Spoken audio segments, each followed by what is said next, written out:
ई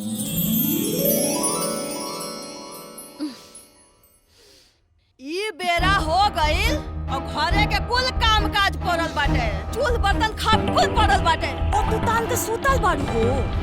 अरे तनको लाज शरम बा कि कुल घोर के पी गईल बाड़ू। ये कुल के करी हो?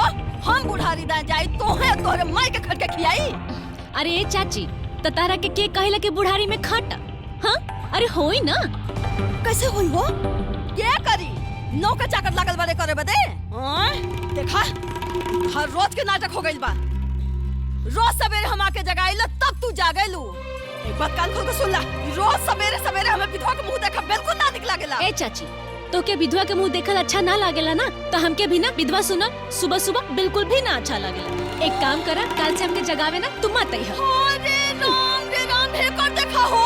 ई 2 दिन के लवंडी हमार मुंह छेका खड़ी हो जाता। एक त तितला होती, दूसरा चढ़ी नीम के झाड़। अरे अगर तनको शर्म ना लागल बे हमार मुंह छेका खड़ी हो जाता। अरे बोललो दूसरा भाई बा। अरे माई रे माई, बड़ा खराब जमाना आ गेल हो। माई हां हम ई सफेद साड़ी ना पहिरब। अरे बचपन से लेके अभी तक चाची हमके सफेद साड़ी पहनाव तारी, लेकिन अब हम ना पहिरब तो ना पहिरब। हमके सफेद साड़ी नहीं के पसंद माई। अरे बेटा ऐसा काहे कहता रे? अरे अब तोरा यही पहने की पड़ी, काहे से कि तोरा किस्मते में ही लिखा गई बा। माई हम कुछ नहीं की जानत। हम कह देनी ना कि हम सफेद साड़ी ना पहिरब तो ना पहिरब। हमके रंगीन कपड़ा पहिरेगा बा माई। अरे बेटा ते रंगीन कपड़ा नहीं किस पहन सकत। काहे? लेकिन सब केहू तो पहिनेला, हम काहे ना पहन सकिले? हम तोरा कैसे समझाई कि तू ये काहे नहीं किस पहन सकत? काहे कि तू काहे से कि तू तू विधवा बड़े। अरे माई हम ये सब कुछ नहीं जानत। हम कह देनी ना कि सफेद साड़ी ना पहिरब तो ना पहिरब। देख माई, अगर तू हमके नया कपड़ा किन के ना देबू ना, रंगीन कपड़ा ना देबू ना, तो हम अपने से जाके ले ले हम और पहन ले हम। हाँ ठीक बा, रंगीन कपड़ा चाहिए ना, मंगवा दे। ओकरा बाद तू नया कपड़ा पहन लिया। अब खुश? नया कपड़ा मंगा देबू? सच्ची? माई बिंदिया, ए बिंदिया। हाँ चाची। अरे राम भला करे जाओ, जाए के सब हो घर से आग लियाई बे। चूल जोरी, ये भी मुहूर्त खोजता रे, बेरा ना भइल बा। जा तानी चाची। जा तानी, पहले माई बिटिया के मेल मिलाप से फुर्सत मिली तब ना मुहे तारे अन पड़ी। अरे रुकी जी, का भाई? वो देखी मोहन के बेटेवा आइल बिया। आगे पड़ जाई तो कुल काम खराब हो जाई। तनी देर रुक जाई, एकरा के जाए दी तब जाए।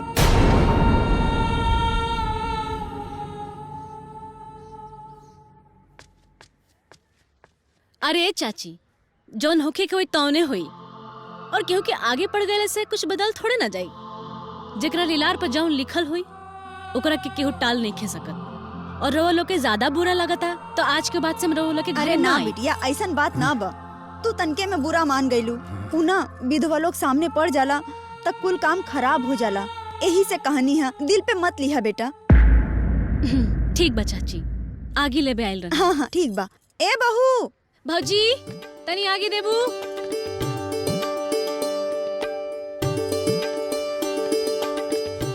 मिल ले लू बिटिया। हाँ चाची। ठीक बा, जा।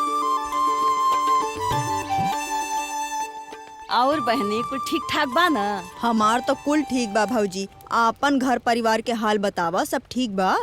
अरे का बताई, ऊ तो हमरे ऐसन बा कि निबह जाता। अगर हमरे जगह दूसर केहू होत नु तो कहिए किनारा खींच ले होत। 2 गो विधवा के पालल पाके होके बस के बात। सही कहा तरू भौजी, तोहरे नियन रहत ना कि आपन दिमाग दौड़ा के सबके साथे रहल जाओ। अरे राम भला करो जाओ, भगवान इतना बुद्धि न देले होते त एगो कमैया अब 5-5 गो ठुसवैया के पेट भर पावत ना भर पावत।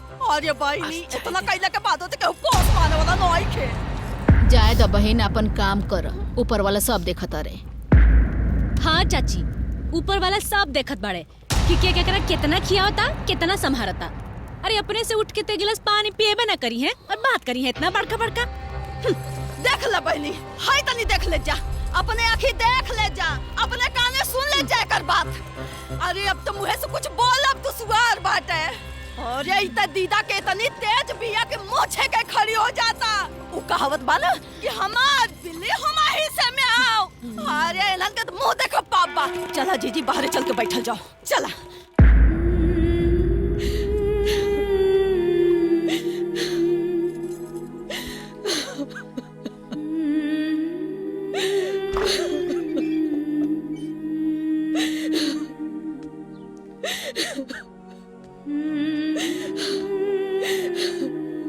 का भइल दुल्हन?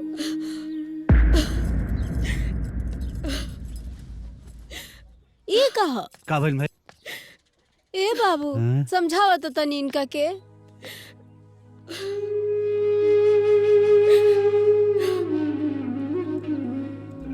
जो लोग ग्रंथ तो हो गई, अब रोला से कोनो फायदा ना, बबुआ वापस ना आई है। ए बिटिया 15 साल हो गई, तू फोटो देख देख रोआ तारू। बिटिया अब वो वापस ना आई, जहाँ वो गइल बानू ओजा से केहू वापस ना आवेला। बिटिया भुला जाई, रो मत। कैसे भुला जाई अम्मा जी, कैसे भुला जाई अपने कलेजा के टुकड़ा के। आज होकत ना तो सयान हो गई हो, लड़का बच्चा वाला हो गई हो। ठीक कहत अरु दुल्हन। ए बाबू अपन पोतोहिया तो एजा सयान हो गइल होई ना। भाई सही बहुत दिन हो गए ओकरा गइले, अब तो सयान हो गल होई। ए जी पतो के ले आई ना, हमनी के ओकरा के देख के जी लिहल जाए। 15 साल हो गए ओकरा गइला, पता न कैसे होई। हो सकेला ओकर बियाह शादी कर देले होखे लोग। ना बाबू ना, ओकर हाल चाल लो। अब बियाह शादी ना भइल होखे नु, ओकरा के लेके विदा करा के आओ, समझला? हाँ रुआ एक बार चाहिए तो। ठीक बा, हम बिहान चल जाए।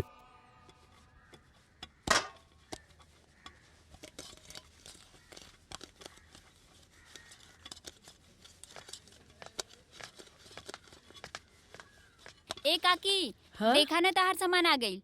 जैसन काले रालू वैसने ले आइल बानी। ले चलो आवतनी। ए बिंदिया, देखा ना तारा खातिर का लेके आइल बानी। अगर तू देखबो ना एकदम खुश हो जेबू। हाँ हाँ। अरे अरे तनी खोला तो देखी कैसन बाटे। ये देखा ना कैसे लगत बा। हाँ? अरे बाप रे बाप, ये हरियर की ये तो हमके बहुते अच्छा लागेला। देखा तो माई कैसा लागता? ये देखी दिखाओ। अरे बुलू की ये तो बहुते अच्छा बा। माई देखा तो कैसा लागता? बहुत सुंदर लागत। जा पहन के आवा, और भी सुंदर लगबू। हाँ तू लोग बतियावा, हम पहन के आवत। अच्छा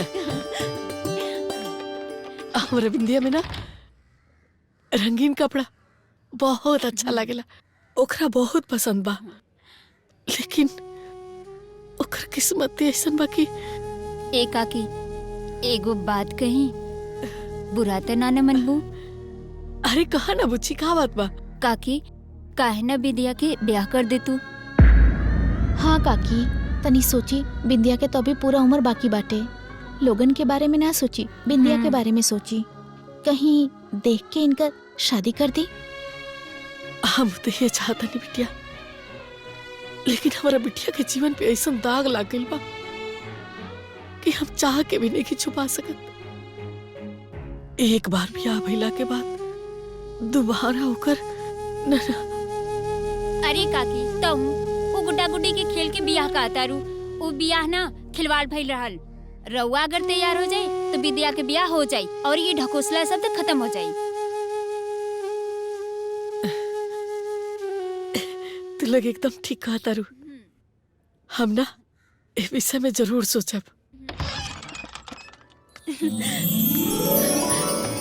हाँ माई देखा था कैसा लगा था? अच्छा लगा था ना? बड़ा सुंदर लगता है बिटिया। ना चलना लगे तोहरा के। हाँ बिंदिया, ये कपड़ा तहरा पे बहुत सुंदर लगत बा, की का बताई। सच्ची? हाँ। हाँ बिंदिया, तोहरा ऊपर से तो नजर ही नहीं हटत। अरे वाह, ये कपड़ा में तू बहुत सुंदर लागत रो। तू ये हिंगन कपड़ा पहनल करा। हाँ हाँ।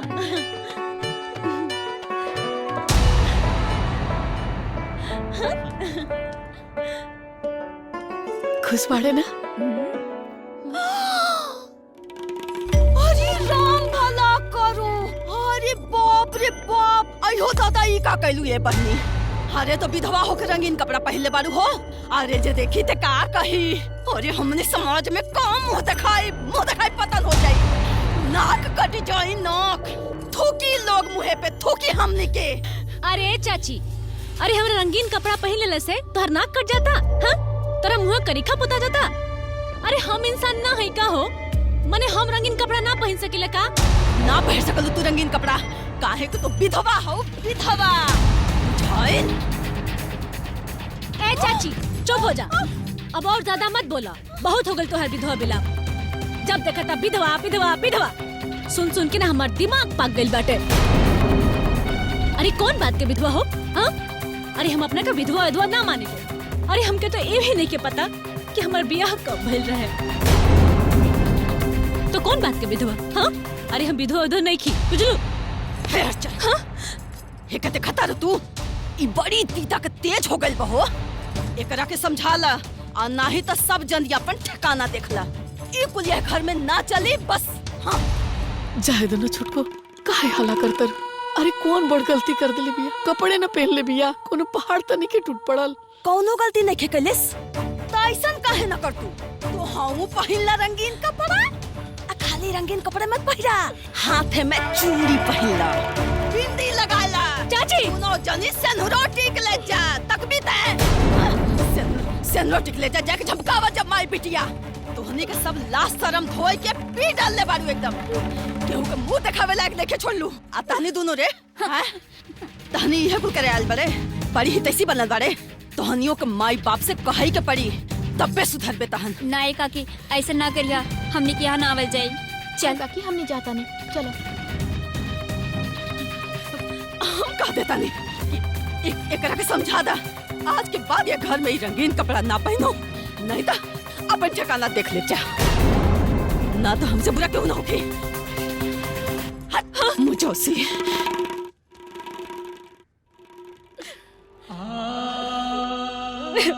ना बिटिया, ऐसे न रोए के। जेकर किस्मत खराब होकेला ना, ओकर आपन में पराया हो जाला बिटिया। जाए, चुप हो जा। ते हमर समझदार बेटी हवे ना। जा, जाके सफेद कपड़ा पहन ला बिटिया।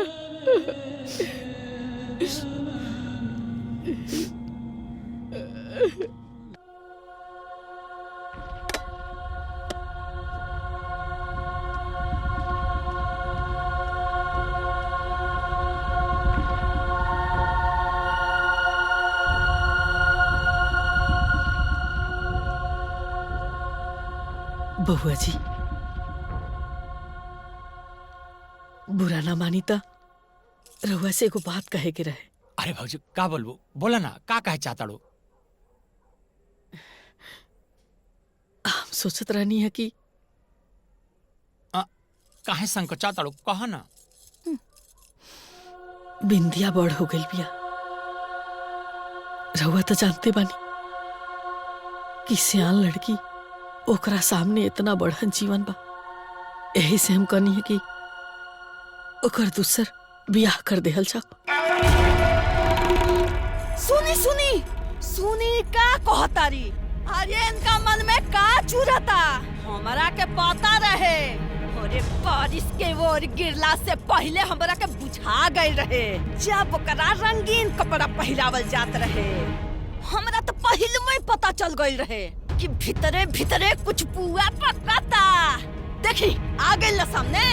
अरे तोहरा के तन को शर्म भोस। अरे चुप कर माई। अरे का हमेशा बखेड़ा खड़ा कर ले रहलू? हाँ? अरे बड़की माई सही है कहते ना, बिंदिया के शादी हो जाई तो अच्छा होई ना। तारा ऊपर कौन पहाड़ टूट पड़ी? बहुत बुलाता रहता है। तोरा का मालूम रे? कार्य विधवा के दूसर बियाह होखेला? हाँ?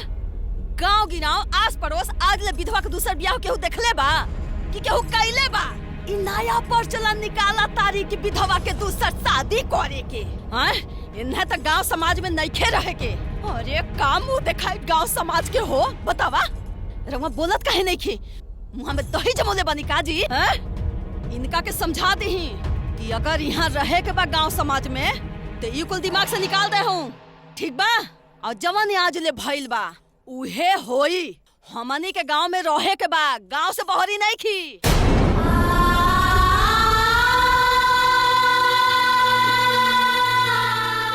बाबूजी ये सही कहा था नहीं। विद्या के अगर दूसर बियाह होई त गांव समाज का कही?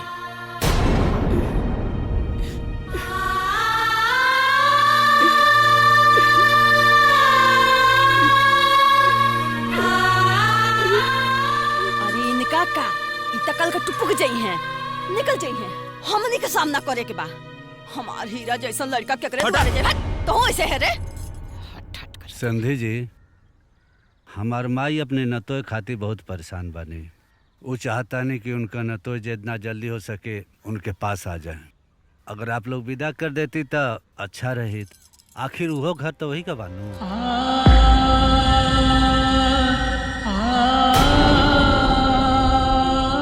समधी जी राउर पतोह बिया, जब मर्जी करे तब लीवा जाइए। समधी जी, रउआ बुरा न मानी तो हम रउआ से कुछ कहल चाहतनी। हाँ हाँ कहीं।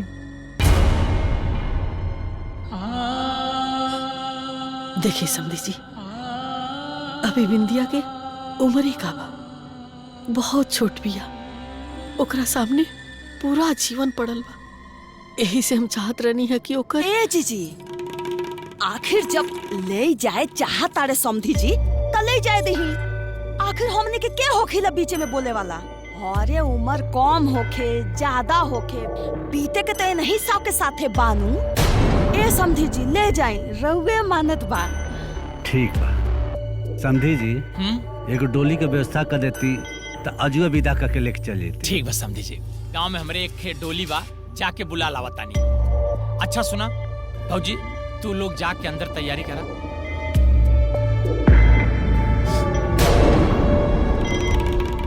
हम जाके डोली या कहार साथ में लिवा के आवत तानी। ए बेटा। जी बाबूजी। तू हूँ जा साथ में हाथ बटाला। ठीक बा।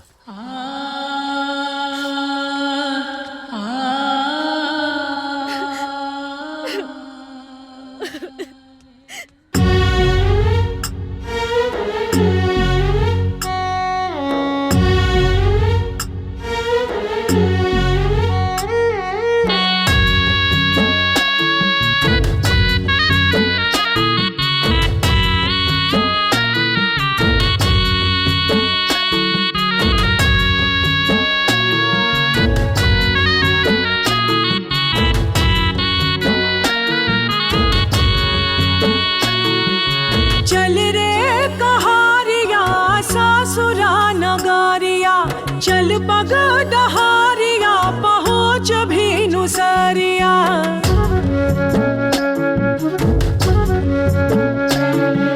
चल रे कहारिया सासुरा नगरिया, चल पग डहारिया पहुँच भी नुसरिया।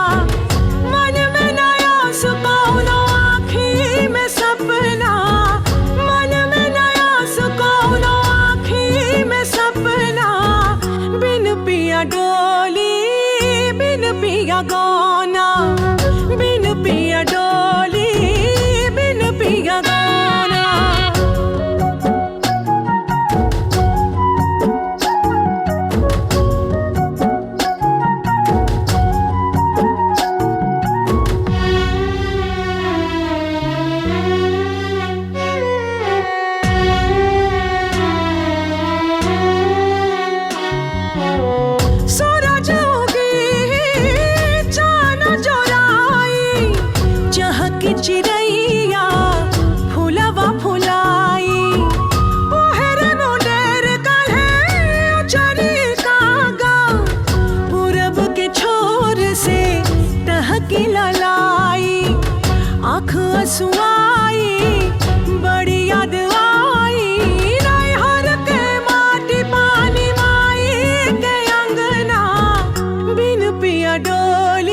सोचले दिन को भलाई, खुशी गजराई सुदीन बदराई, ऐसन हो जाई भाग या भागा, खिला तू मिरिया ऐसे नजराई, होखे के सुमंगल भइल अमंगल, बरही के मेरा लुक झुकाई रे दियाना।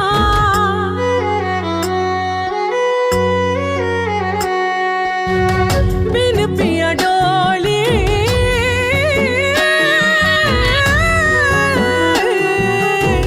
बिन पिया गोना। ए बहिन जाना तानी अवधू अपना पतोहिया के घरे ले आइले बाड़े। का कहा तारू सच में? ला इनकर सुना। का हो बहिन, गांव में रहेलू कि कहीं और रहेलू? ए दीदी, हम गइल रहनी देखे, ओकरा के देख के बड़ा दया आवत रहे। इतना सुंदर भगवान रूप रंग काया दे के कुल बिगाड़ देले। सही कहा तारू। ओकर पूरा जीवन व्यर्थ हो गइल। उ बेचारी जिंदा लाश बन के रह गइल।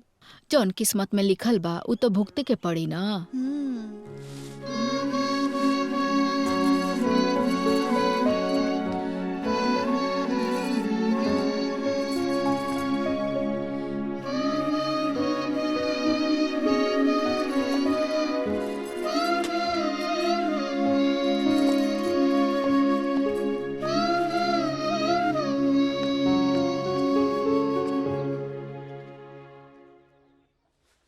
माई अपने नतोहिया को समझावे लीला, दिन भर कुछ न कुछ करते रहेले। अरे हम का कही ए बाबू, पूरा दिन काम काम काम, अब बाकी समय रहेला नु तो मैं हमार अपना सास के खाली सेवा में लाग जाली। अम्मा जी आ गइल। का हो ई का ले आइल बड़ू? ई देखी, ई साड़ी है, रउआ अपना हाथे से अपने पतोहू के दे दी। हाँ भाई, बड़ा नीमन बाबू। दे दे। ए दुल्हीन जी दादी। अरे हेने आवा। हाँ आओ तनी। अरे तनी जल्दी आवा ना। हाँ आओ तनी।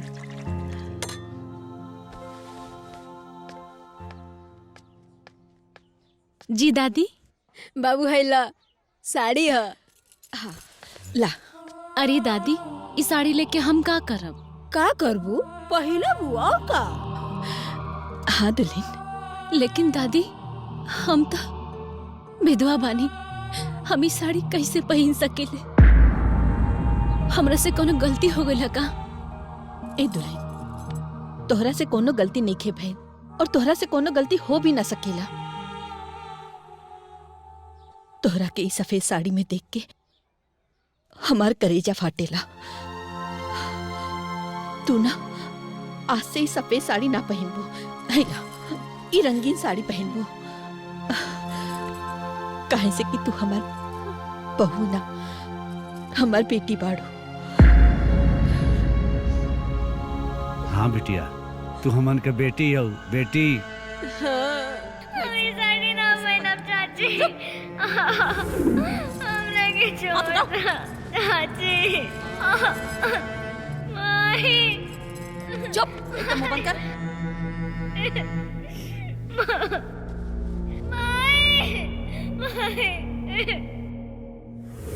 जेकर हम बेटी बन के रहल चाहत रही, वो हमके विधवा बना के राखत रहली। मने हम रंगीन कपड़ा ना पहन सकेले का? ना पहन सकलू तू रंगीन कपड़ा, काहे कि तू विधवा हो, विधवा। और जहाँ विधवा बन के रहे के चाही, वहाँ हमके बेटी बना के राखल जात बाटे। कितना अंतर बाटे दोनों जन के सोच में।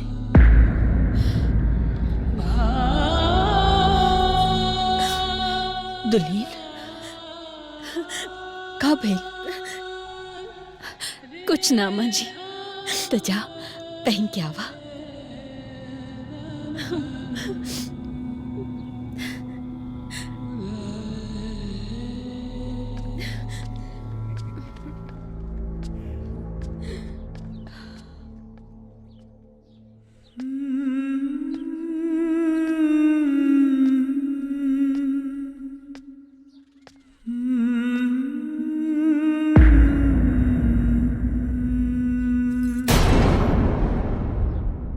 अरे दीदी का विधवा होके ऐसन साड़ी पहनले बाड़ी?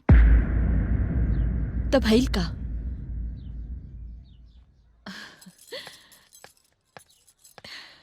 ई हमार पतो ना, हमार बेटी है। लेकिन चाची लेकिन विकिन का ई जरूरी है कि इंसान के जीवन के खुशी छिन जाए तो पूरा जीवन उदासी में बिता दे? इंसान के जितना जीवन बचल बा ओकरा के हंसी खुशी से बितावे के चाहिए। बात तो सही है। बहुत सुंदर लागत आड़ू।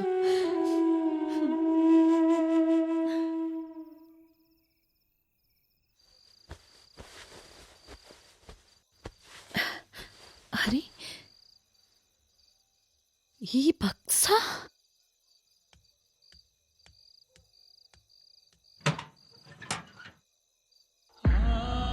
ये हमार घर नहीं के जहाँ हमार माई रहेली वो हमार घर बा। ये कितना सुंदर बा। ये दो हम रख के। ना, पहले तू खाना खा तब हम तोहरा के दे। खाना खइबू ना? ठीक बा, हम खाना खा ले। तल्ला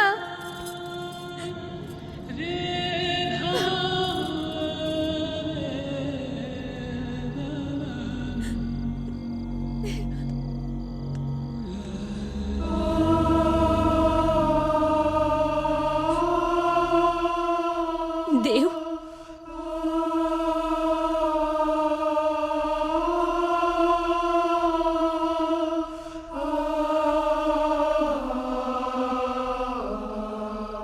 देव, ये देखा ना तोहर घोड़ा। देव, हमरा साथे खेला ना हमरा साथे। ये देखा, ये तोहर घोड़ा। ये देखा खेला ना हमरा साथे। खेला ना हमरा साथे। खेला ना हमरा साथे। खेला ना हमरा साथे। खेला ना हमरा साथे।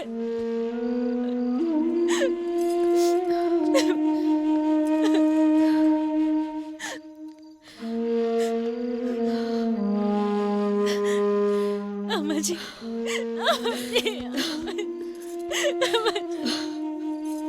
चुप हो जा हमार बच्ची। हमनी के देव ना, अब हमनी खातिर सपना हो गइल बा। हमनी के बेसहारा छोड़ के बहुत दूर चल गइल बा। बकीर तू चिंता मत करिया, हम बानी ना। हम तोरा के कब्बो कौनो कमी ना होके दे।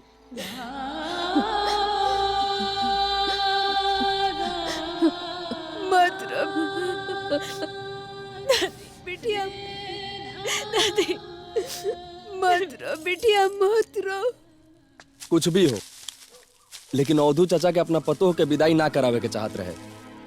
वो अपना पतोह के विदाई करा के भारी गलती कैले बड़े। अरे अभी ओकर उम्रे कितना रहे? अभी तो ओकर पूरा उमरिए बाचल बा। सही कहा तारा। कब तक उनकर देखभाल करी है? जब तक जी है तबले न करी है। ओकरा बाद वो बेचारी अपन नैहर रही तो ओकर परिवार वालन ओकर बियाह करा देतन। ये पता ना काहे ओकरा के अपना घर पे रख ले दिया। अरे दीदी, अपने स्वार्थ खातिर बेचारी के जीवन बर्बाद कर देले। लोग तो ठीक है कहत बा, जब ले हम अनबानी जात तब ठीक बा। ओकरा बात का होई, का करल जाओ।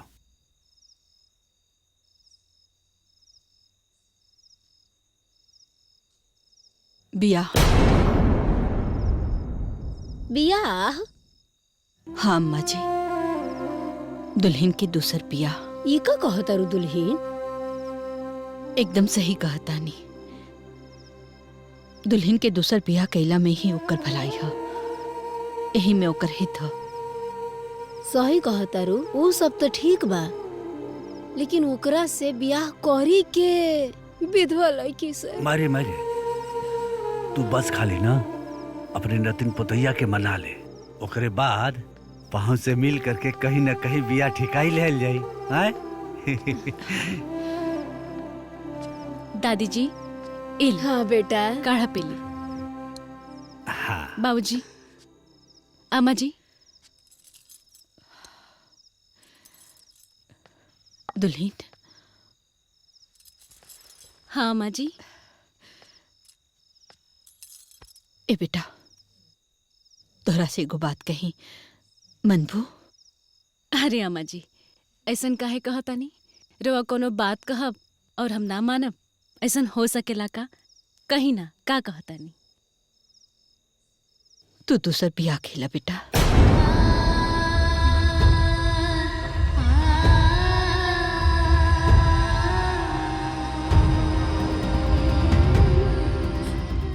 बिया बिया अम्मा जी, ई रवा का कहतानी?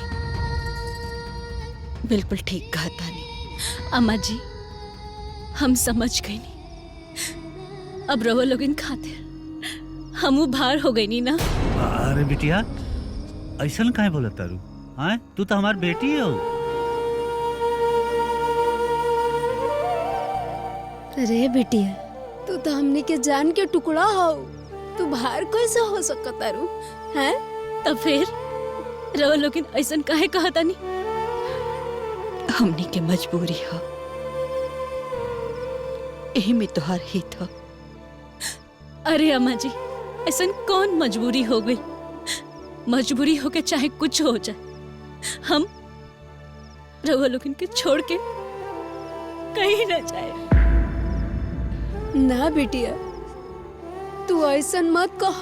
अरे हमनी के तो अपन जैसे तैसे जिंदगी काट लेनी जा, 4 दिन की और जिंदगी बाचल बा।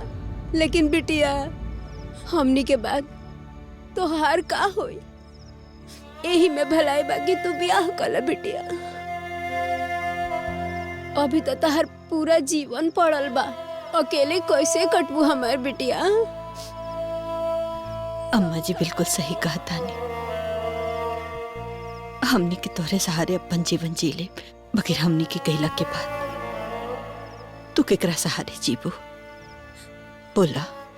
सुना बेटी, हमनी के बात मान ल, तू बियाह कर ल।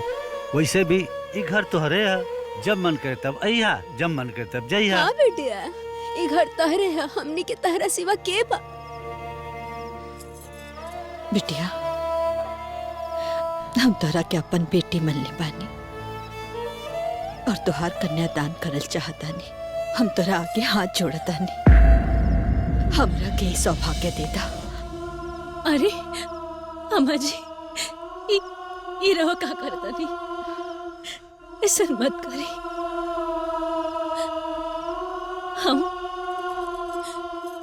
हमरा और बात माने खातिर तैयार बानी, तैयार बानी, तैयार बानी। दादी, हमार बिटिया। बड़की माई, अरे एजा बैठल बड़ तू। ई देखा, बिंदिया के घर से चिट्ठी आइल बा। बिंदिया के घर से चिट्ठी? हाँ, बिंदिया के घर से चिट्ठी आइल बा। हाँ। अरे उनमें पढ़बू का लिखल बटे पहले? अरे हाँ, पढ़ता बुआ, खोल के पढ़ता। प्रणाम समधीन जी।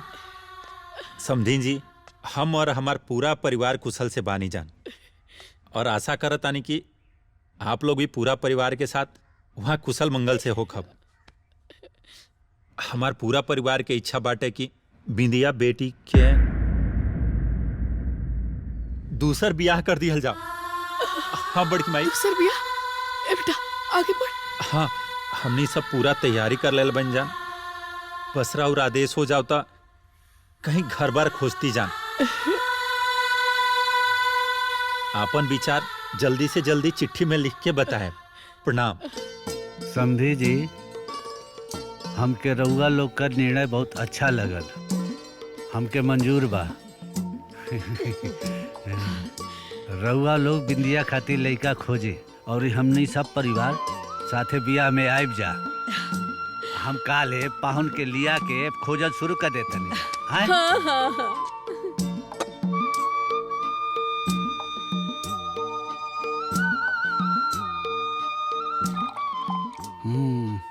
लड़का तो बहुत निक बड़ा है।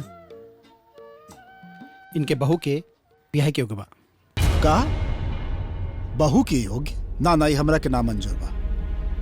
हम अपने लड़का के बियाह विधवा बहू से ना करब।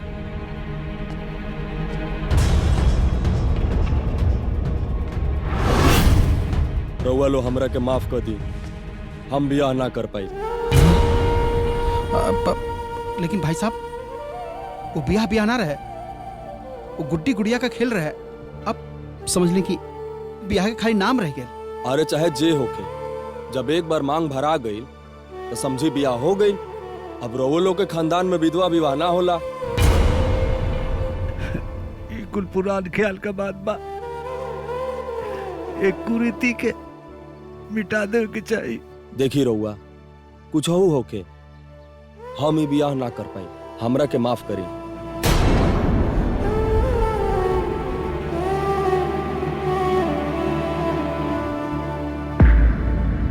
लोग कितना निष्ठुर हो गए बा कि केहू के दिल में केहू के प्रति कोनो दया भाव नहीं के, अपने झूठी शान के चक्कर में केहू का जीवन बर्बाद कर देला। दुनिया निष्ठुर नहीं खे, तू ही लोगन बेवकूफ बाड़ा लोगन।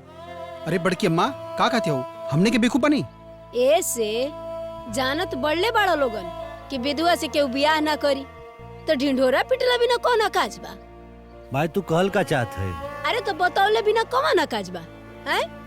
वो विधवा ही हमारा घर के बहू ही। अम्मा जी बिल्कुल सही कहा तानी। अरे बहू खातिर रिश्ता काहे ढूंढत तानी, बेटी खातिर रिश्ता ढूंढी ना, बात बन जाई। बाद में केहू के पता चल गई तब का होई? होई का, अब बियाह भइल मोर अब करबा का। हो जाई सही कत बाड़ी, तब का तब देखल जाई। अब इन तैयार सही लगत बा और एकरे अलावा कोनो उपाय भी ना बा। आए तो ठीक बा, इहो करके देख लेते जा। भाई बियाह तो हमके मंजूर बा जी। हम अपने लड़का के बियाह आपके बिटिया के साथ करे के तैयार बानी। बड़ी कृपा हुई हमारी पर। बस हमके एगो बात कहे के बा। कही का मतलब हमारे को छोटा शर्त बा।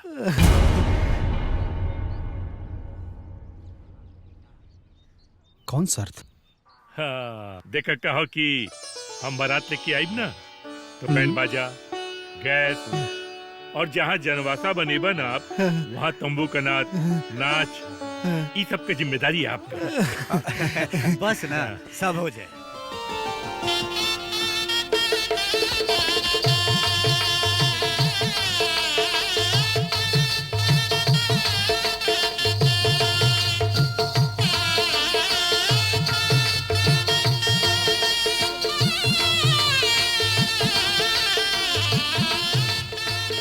प्रणाम। प्रणाम प्रणाम। रउआ लड़का के बाप बानी ना? और आप? हम लड़की के चाचा। अरे वाह, तब तो समधी समधी हो गई ना? काहे ना समधी समधी हो गई। रउआ बहुत अच्छा इंसान बानी, सच में बहुत महान इंसान बानी। भला आज के युग में बतावा ऐसा इंसान मिलेला का? हम तो कहते दियो लेके हेरा तो न मिली। अरे ना ना ना, ऐसा कोनो बात नहीं जी, ऐसा नहीं बा।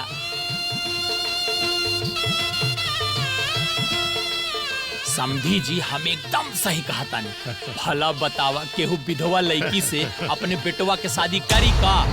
लेकिन रउआ करत तानी ना, आप एकदम पुण्य के काम करत तानी। विधवा लड़की? विधवा लड़की बिया? विधवा लड़की से मेरे लड़का के बिया होता? रोका ही बिया, रोका, बंद कर अपन बंद। और उतारा, चला यहाँ से। ये बिया ना हुई। ए, चलो तो चली जा सब लोग। ये बिया ना हुई। देखत का बनी जा। चली। अरे बिया सुनी ना बिया। का भाई? का भाई संधि जी? का भाई लो? विधवा लड़की से हमरे लड़का का बियाह करवावत हुआ, उसे बड़ा का भाई लो? रुकी समझी जी, हमारी बात तो सुन ली। क्या सुनी? क्या सुनी हम? तो ही आ ललन बियाह पक्का कराए? हाँ बाबूजी, यह कल रहना। आ ललन बड़का बियाह पक्का कराए। समधी जी, समधी जी कुछ ना, हम करो समधी ना है। इतना बड़ा झूठ, इतना बड़ा धोखा, एको विधवा से हमने लड़का का बियाह करे चलल रहा। अभी बियाह ना होई तो ना होई। हाँ? समधी जी हमारी बेटी विधवा लाई है।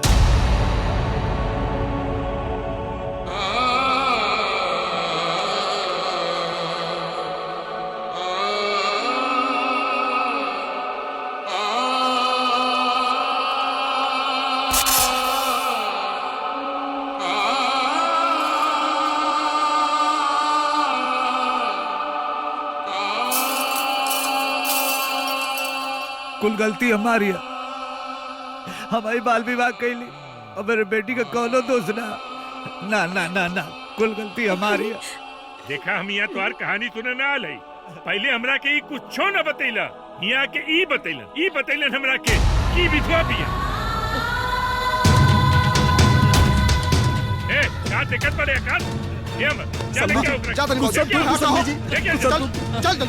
अब गुस्सा उसा ना थूक। ए समझिया ना होई तो ना। चल ए समधी जी रुकी ना भैया भैया।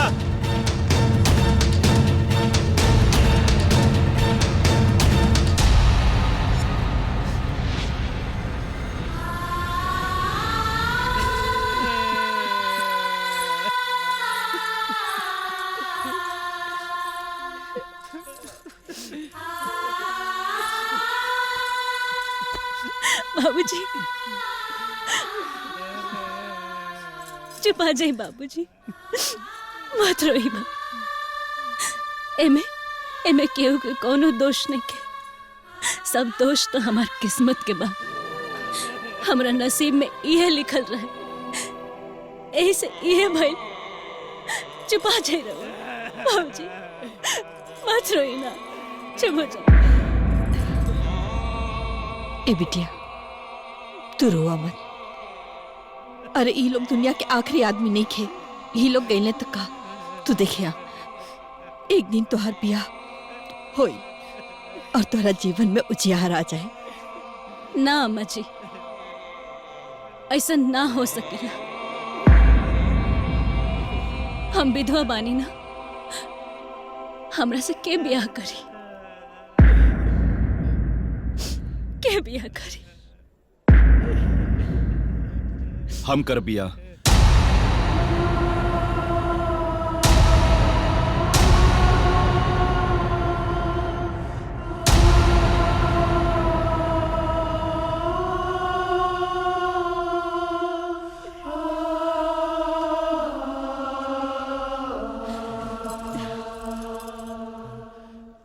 तू करवा हमारी विधवा बेटी से बिया?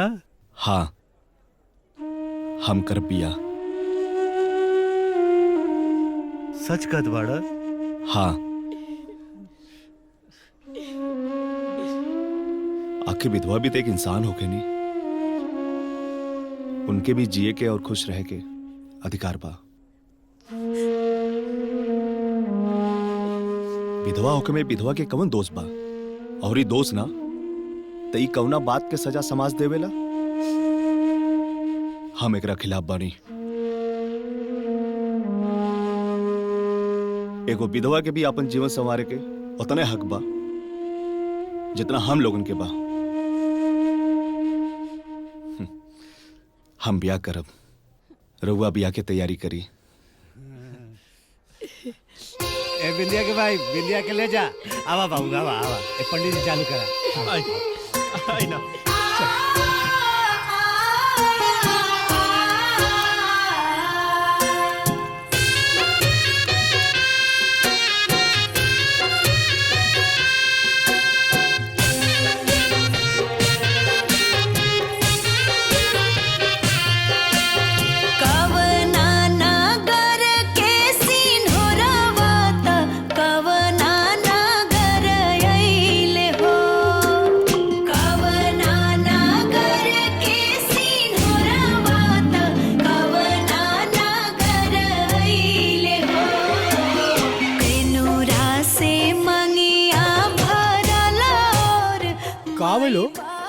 पाहुन बाराती में कपालकी वाले तराते में भागी न सर।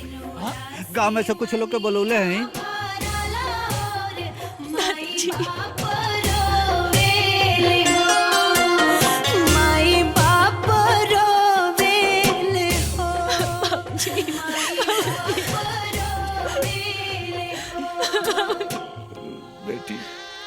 खुश रहा।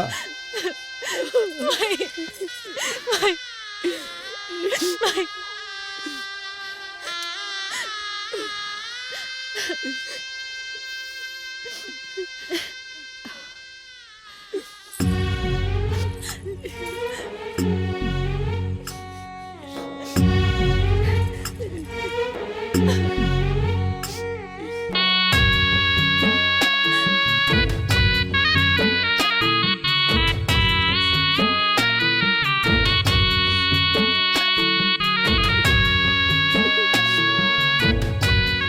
ए जी कहाँ कहाँ पड़े? गाँव में कुछ लोग बोलोले रहनी आवत हुई है सर। हाँ देखा आ गई ना, आ गई ना। हाँ। अरे ये तो तीन बाड़ा है। 4 चाहिए ना, 3 से कैसे उठे? बाकी लोग कहाँ बाड़न हो? बाबूजी तो बीमार बाड़े, बस हम ही 3 लोग बानी। ये भगवान अब का होई? ऐसा ना कि एक तरफ हम पकड़ लेता नहीं। अरे ना, आपकी उम्र हो गई बा, रह दी, हम डोली उठाओ तानी। रुकी बाबूजी, हमार बहन आई, हम क्या उठाओ दी लोगे डोली? उठाओ लोगे हो। रुकी भैया, रह दिए आप सब लोग। अभी घर वाले हमरे नाराज पड़े। बाकी आज अपने दुल्हन का डोली हम खुद उठा के लेके जाएंगे। आए भैया लोग, आए।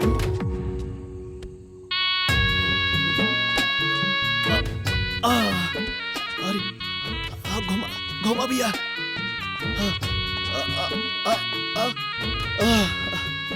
ब्याह के बाद बोझा पड़ जाला, लेकिन कैसे बढ़ला अब जाके समझ में आयल। चला भैया लोग। आई दादा हो देखो दुल्हवा डोली लेके जाता।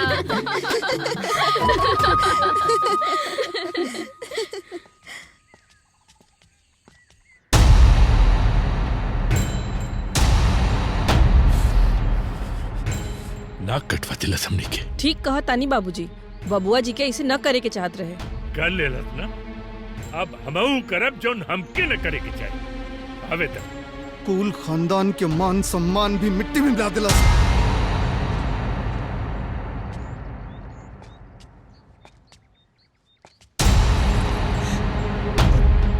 हे भगवान, ये देखा, अब बस ये सब अब देखे के बाकी रह गए। चाहे बकलोलवा हमारी इज्जत के पूरा माटी में मिला देलस, हमार मुंह पे कालिक पोत देलस तू। देखा माई, आवन उतारा अपने दुल्हन के। भौजी, अब तू ना उतर सकेलू। अरे सुषमो, चल तू उतार अपने भौजी के। खबरदार, एक कदम आगे बढ़ाई था। कोई भी एक औरत के डोली में से ना उतारी। खुदे लेके आल हा, खुदे उतार के ले जाई।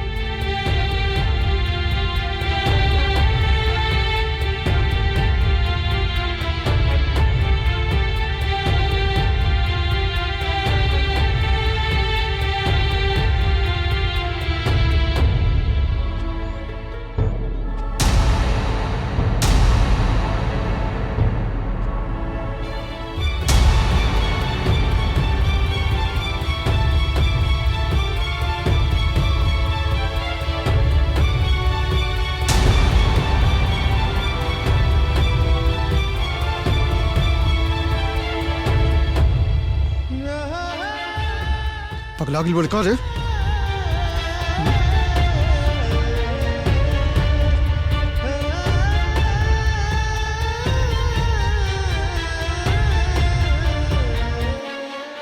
आवा, बाहर निकला।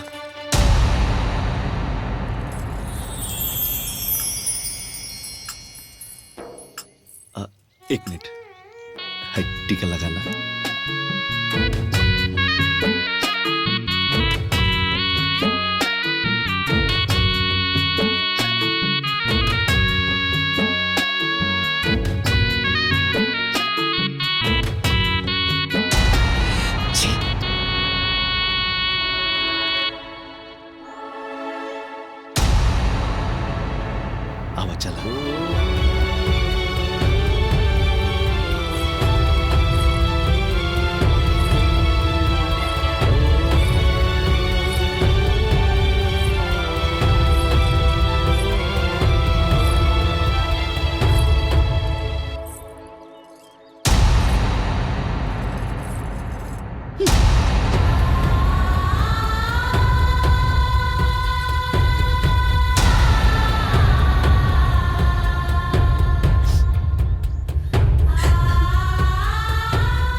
चल हवा, हम बानी नो।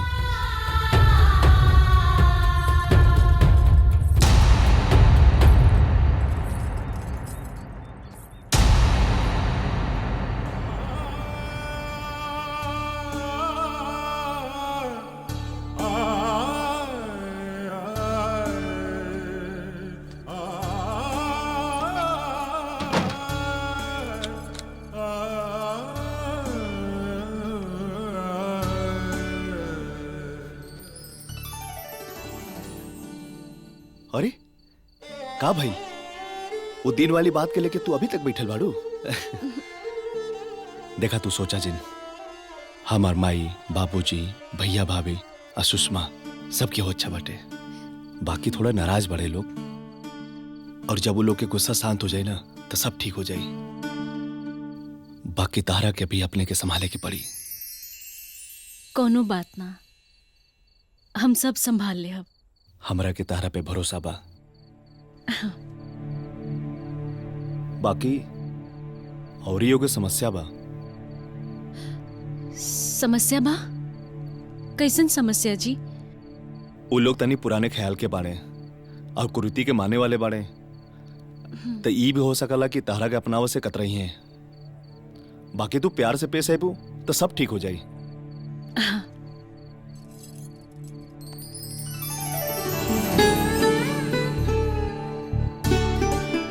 ए जी, रहो घबराई मत। हम कहानी है ना कि सब ठीक हो जाए तो सब ठीक हो जाए। हम सब संभाल ले। हम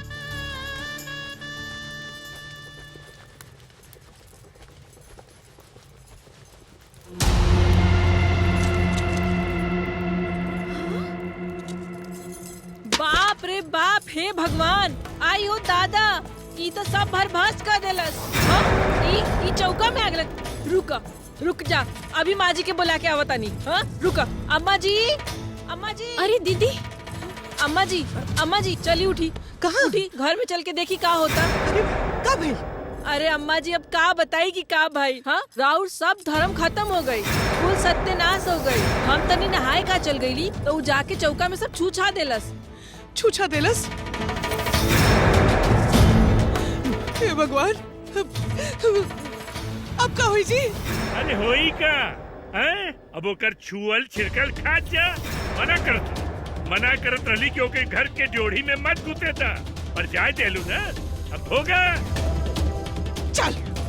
हाँ चली अम्मा जी। आज तो लगा तो भोजनवो न मिली। सुबेरे सोई तरबा नहीं जा। ई का कर देलू तू? का भइला अम्मा जी? खाना ही तो बनाओ तानी। तोहरा के ई घर में घुसा के रखनी। हाँ तो एकर मतलब ई ना कि तुम्हार कपारे पे चढ़ जाइबू। के कहलस तरह के खाना बनावे खातिर? अरे अम्मा जी, खाना बनाओ में पूछे के का जरूरत बा? एमे कौन गुनाह कर देनी? का गुनाह हो गई? अरे तू विधवा बाड़ू, विधवा। ई तहार सबसे बड़ा गुनाह बा। अरे तारा हाथ से खाना खाई ना तो नर्क में जगह मिली हमनी के, नर्क में। बाहर निकल। अब दोबारा रसोई में कदम मत रखिया, हमार पूरा धर्म भ्रष्ट कर देलू। काम आई ये सब का बड़बड़ा बाड़ू? काहे खाना ना बना सकेली और रसोई में काहे ना जा सकेली? काहे की विधवा बाड़ी, विधवा। का विधवा? कैसे माई, कैसे विधवा बानी? तने हमके बताओ था, कहाँ मर गई बानी? बकवास मत करा। अरे बकवास हम ना, तू करत बाड़ू। अरे जब हम जियत बानी तई विधवा कैसे होगी नी? और ये विधवा रहती तो का हो जा? विधवा छोड़ के खात ना, विधवा अछूत होनी। बोला माई, कौने शास्त्र में लिखल बा कि विधवा के छुअल खा लेला से धर्म नष्ट हो जाला? अरे विधवा भी तो इंसान होनी माई, उनकरा भी जिए के उतना अधिकार बा जितना हम सब लोग के बा। तो फिर इनकरा से इतना नफरत काहे माई? देखा माई, ये विधवा ना सुहागन बाड़ी, हमार पत्नी बाड़ी। तहार बहू बड़ी।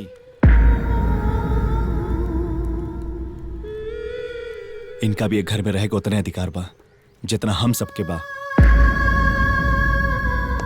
हम तारा सामने हाथ जोड़ो तनी माई, इनकरा भी सम्मान से घर में रहे दी।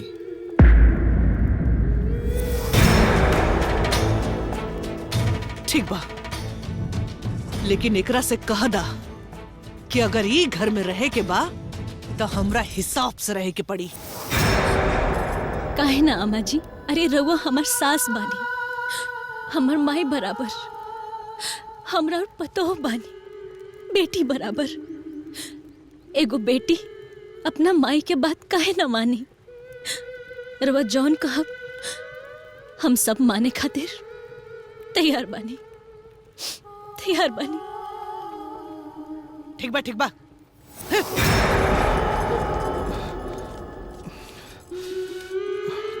चलिए बाबूजी।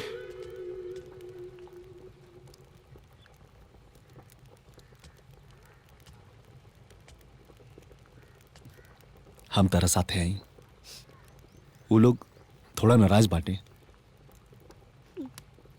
तू सोचा मत, हम तारा साथे आई।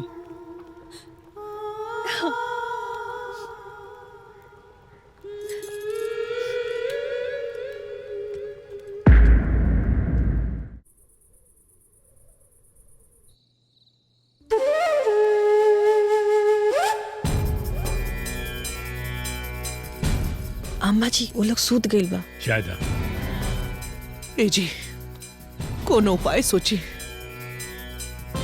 ओकरा के हम ही घर में और ना देख सकेनी। ओकरा के देख देख के हमरे कलेजा पर सांप लौटता, सांप।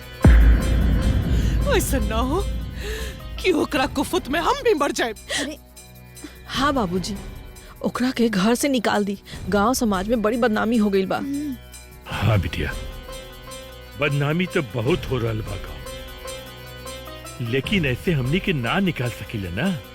कोनो उपाय सोचे के पड़ी, कोई ऐसा उपाय कि सांप भी मर जाए और लाठी भी न टूटे। हाँ। ओकरा के तो हम 1 मिनट में समझा दे, लेकिन का करी, अपना बेटा के मुंह में पड़ल बानी, बार बार हमारे सामने आ जाला। का करी हम? अरे वही तो परेशानी हो। अब का देखिए जी, हम कह देता नहीं, ओकरा के जल्दी से जल्दी घर से भगाई, न तो हम ही घर छोड़ के चल जाए। अरे तू कहा ये घर छोड़ के जीबू? चाहे के तो ओके पड़ी, पर एकरा खातिर कोनो उपाय सोचे के पड़ी। हाँ सोची। हाँ, एक उपाय बा। बताई का बाबूजी?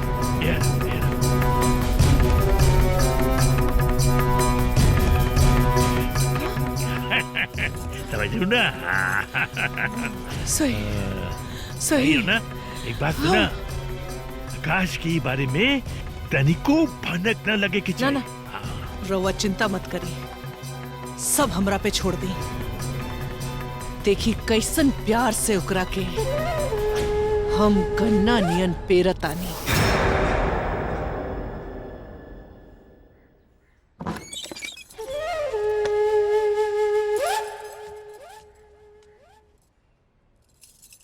बहू बहू बहू, ए बहू उठा। हाँ अम्मा जी। कहा अम्मा जी? बहू धान कुटे के बा, एको मुट्ठी चावल लेके हम का बनाई, चला जा। हाँ धान कुट। अरे अम्मा जी, अभी तो इतना रात बाटे, अभी कैसे करब हम? रात बाटे? अरे अरे बिनसार हो गइल बा, सब लोगन अपन काम पे लग गइल। अब चल जल्दी कर दा। हाँ हाँ, और तारा खातिर अभी रात ही बाटे, चला जा। अच्छा ठीक बा, चली। इंसार हो गई, आवा जल्दी। देख ई धान रखल बा, सब कूट के ही उठिया। हाँ हाँ। अच्छा अम्मा जी। शाबाश।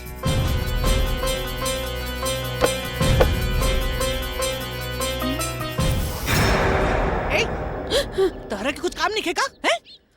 बर्तन धोए जाता नहीं। आप बर्तन बाद में धो दिया, पहले जाके झाड़ू लगा दा। ठीक बा माँ जी।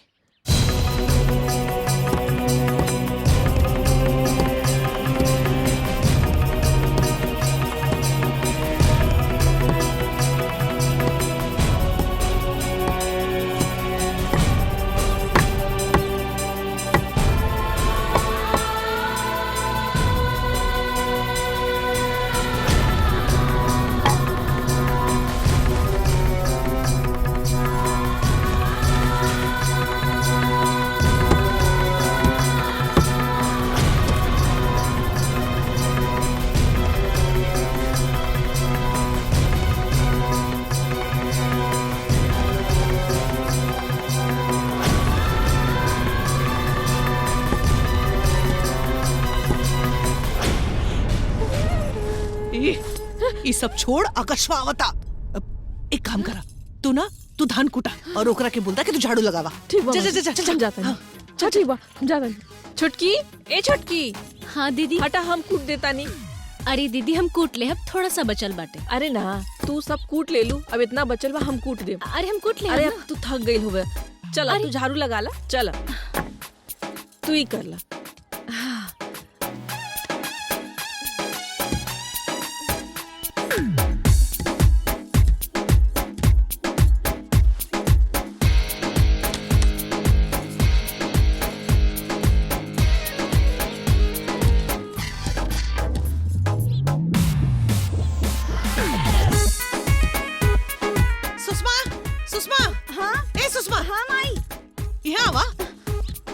कल के आयल दुल्हन, हाँ सगरो काम करतिया और तू हाथ पे हाथ रख के बैठल रहबू। हाँ कम से कम झाड़ू तो लगा दा।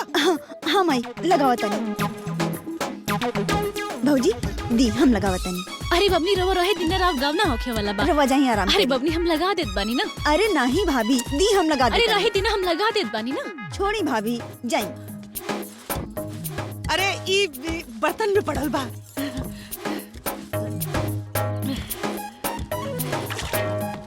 अरे अम्मा जी। अरे चाय वो मिली का? हाँ?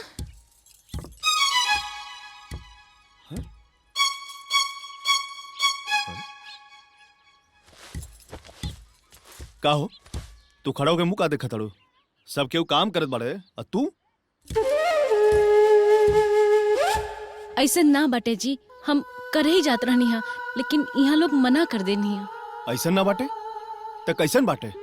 भौजी यहाँ धान कुटत बाड़ी, बहनिया वहाँ झाड़ू लगावत बिया, और माई यहाँ बर्तन धोत बिया। कोनो बात नहीं के बेटा, हम कर लेब, तू परेशान मत हो।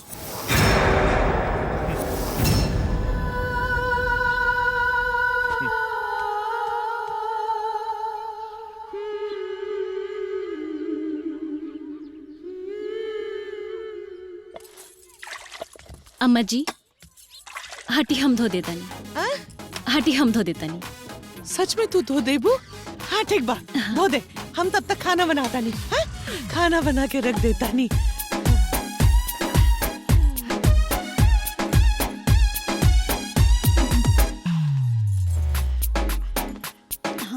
अम्मा जी आज तो मजा आ गई।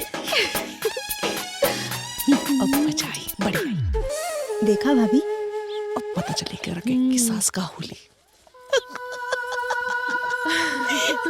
बड़की महारानी बने आयल रहे, अब पता चलिए एकरा के।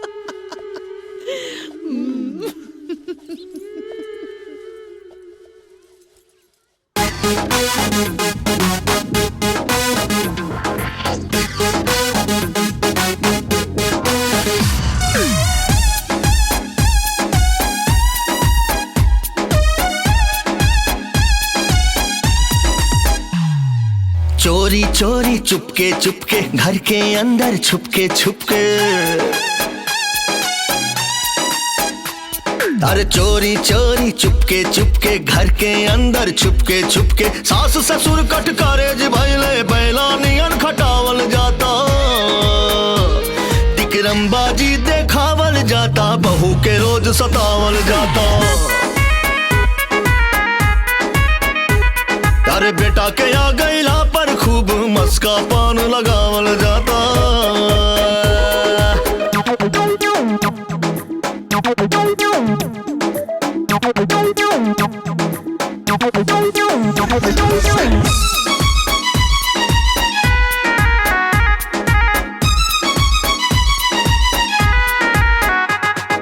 पति सामने रहे ते देखे झूठा प्यार दिखावल जाता, ना रहला पर चूल्हा चौका बर्तन भी मंजवावल जाता। पति सामने रहे ते देखे झूठा प्यार दिखावल जाता, ना रहला पर चूल्हा चौका बर्तन भी मंजवावल जाता। आँख उलाट के अंगुरी दिखा के तेवर खूब दिखावल जाता, तिकरमबाजी देखावल जाता, बहू के रोज सतावल जाता। बेटा के आ गईला पर खूब मस्का पान लगावल जाता।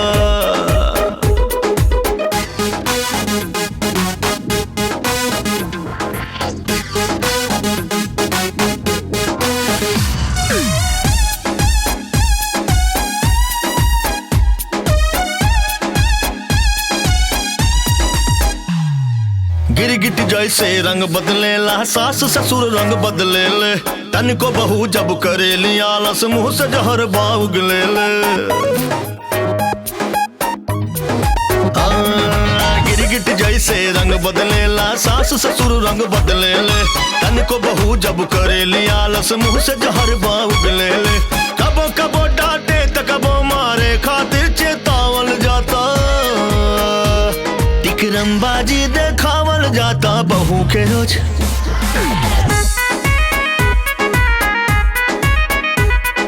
बेटा के आ गईला पर खूब मस्का पान लगावल जाता। राम राम राम राम कहाँ से रास्ता भुला गईला? रास्ता ना भुलाइल बानी ना और चिट्ठी आइल बा। रायदा मास्टर साहब राउर चिट्ठी आइल बा। चिट्ठी के करो इली ठीक। राम राम। अरे केका चिट्ठी और देख के तब्बे न बता पाई देखा थी। अरे बाबूजी नमो बड़ी लिखल होई। भेजे वाले का तो नमोए ना लिखल है बेटा। हाँ तो खोली ना। अरे खोलत है ना हैं? चिट्ठिया खोलब तब्बे न पढ़ब। का लिखल बा?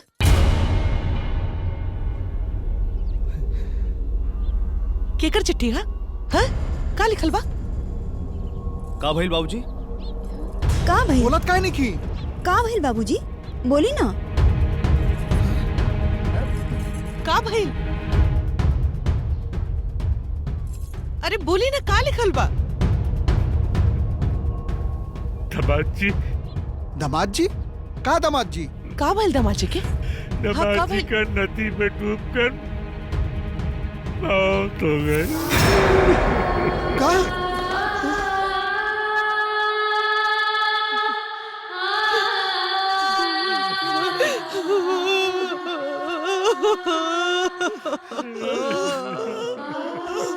का पढ़ी?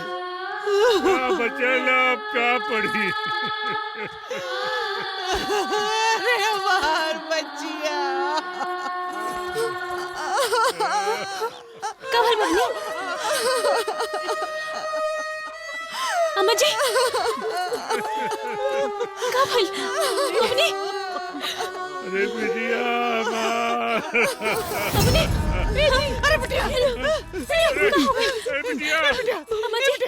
ए हमार बिटिया। ए देखी ना।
मने हम रंगीन कपड़ा ना पहन सकिले का? ना पहन सकलू तू रंगीन कपड़ा। काहे को तो विधवा हो विधवा।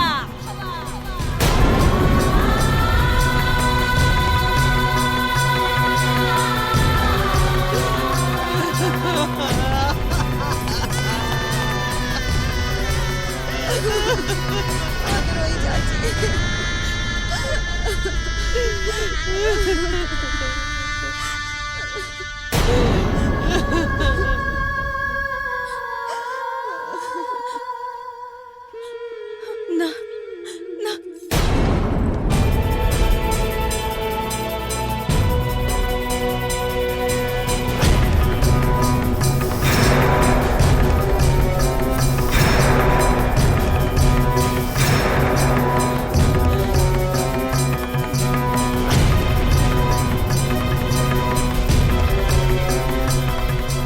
का भइल?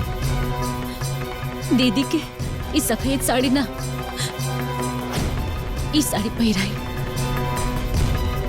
ई साड़ी।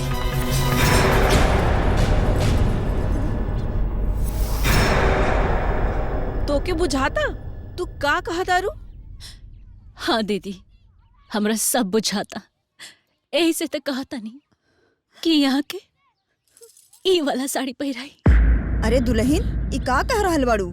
जौन धर्म बा उहे न करे के होखी। चाची जी, ई धर्म ना, ई सब तो ठकोसला। अरे केहू के दुख पहुंचावल कोनो धर्म ना हो सकेला। अरे धर्म तो ऊ होला जेकरा से केहू के कोनो हित होखे, लाभ होखे। दुल्हन, ये तो विधवा हो गई है ना, सफेद साड़ी तो पहना ही के होई। ये रीत तो पुरानी चलल आवता। रीति ना कही चाची, कुरीति कही। अरे जेकरा कपारे विपत्ति के बोझ पहले ही लदा गइल बाटे, ओकरा ऊपर कुरीति के बोझ लाद के और मत मुआई लोग। हम लोग के सामने हाथ जोड़ता नहीं।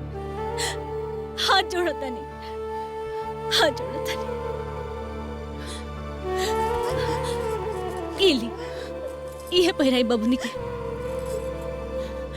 बबनी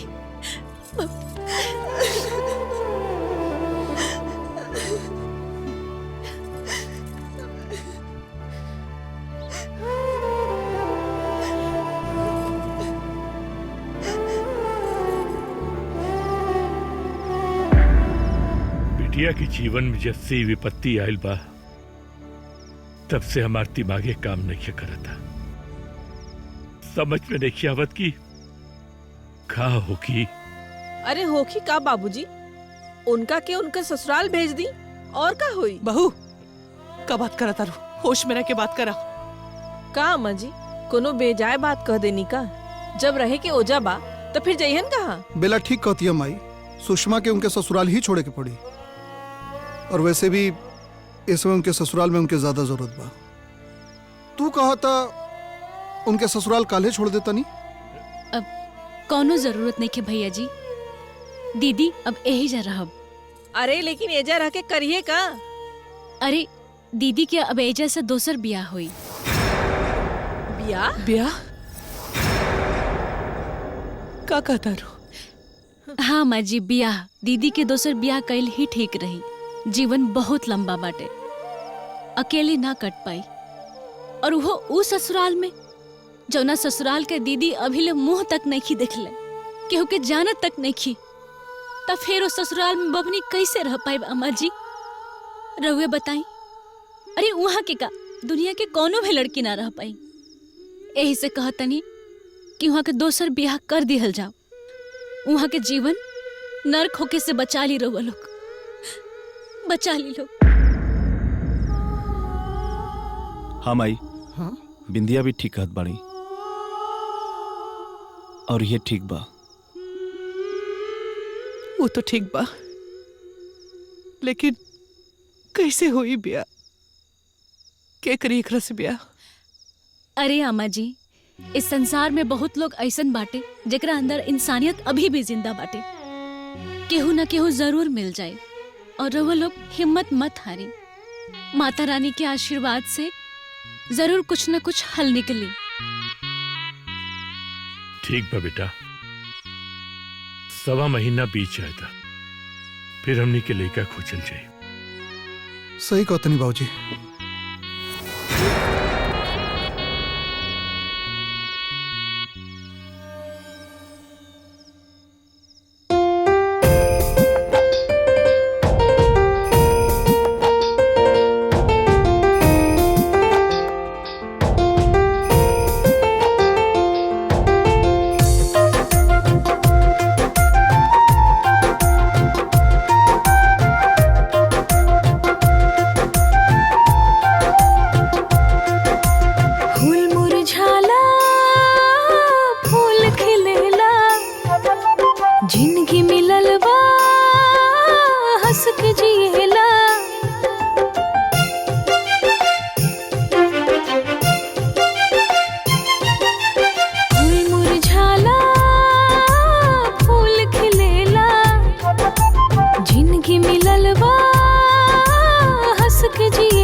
सब तो हरेला पगली ई रोक टोकता चलत रही जग ऐसने हाना बदली समय के साथ जो खुद बदले समय के साथ जो खुद बदले सबके